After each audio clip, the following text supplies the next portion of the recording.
Trainee IPS ఉదయకృష్ణారెడ్డిని పోలీసులు 2 రోజులు విచారించిన తర్వాత మేజిస్ట్రేట్ ముందైతే హాజరుపరిచారు. ఈ మేజిస్ట్రేట్ ముందుకు వెళ్ళగానే ఉదయకృష్ణారెడ్డి తన యొక్క ఏడుపుతో నన్ను సజ్జనార్ గారేమొచ్చేసి ఎన్కౌంటర్ చేస్తామని బెదిరించారు, నన్ను తీవ్రంగా హింసించి బెదిరించి నా చేత అబద్ధాలని నిజాలుగా చెప్పించారు అని చెప్పి ఆయన అయితే మేజిస్ట్రేట్ ముందు వాపోయాడు. ఇటు సజ్జనార్ గారు ఏమొచ్చేసి అలాంటిది ఏమీ లేదని చెప్పి, అంటే ఆయన కాదు, ఆయన తరఫు నుంచి పోలీసులు ఏమొచ్చేసి చెప్పడం జరిగింది. నిజంగా ఏం జరిగిందన్న విషయం తెలియదు, కానీ ఇప్పుడు ఈ సంచలనమైనటువంటి ఆరోపణలు మేజిస్ట్రేట్ ముందు అయితే చెప్పడం జరిగింది.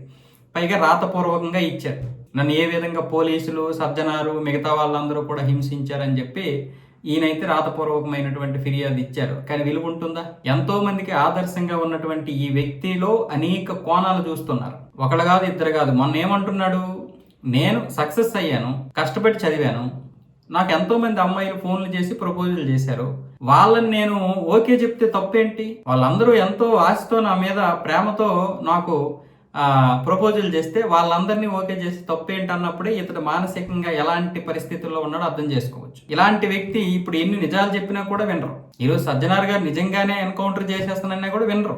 బహుశా ఆయనది నాటకం ఆడొచ్చు, ఏదో ఒక విధంగా మభ్యపెట్టి కోర్టు దగ్గర తప్పుగా చెప్పి పోలీసుల మీద చేయొచ్చు. కానీ ఈయన కూడా ఒక పోలీసే కదా, ఏ విధంగా ఐపీఎస్ అయ్యాడు? నిజంగా ఇంతమందికి ఆదర్శమైనటువంటి ఈ ఆదర్శ పురుషుడు ఈ విధంగా జీవితాన్ని నాశనం చేసుకున్నాడు.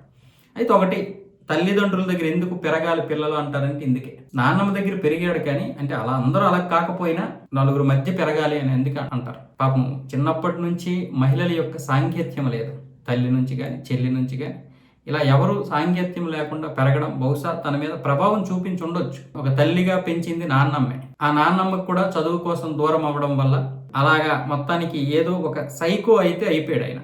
ఆ విధంగా మొత్తానికి జీవితం నాశనం చేసుకున్నాడు.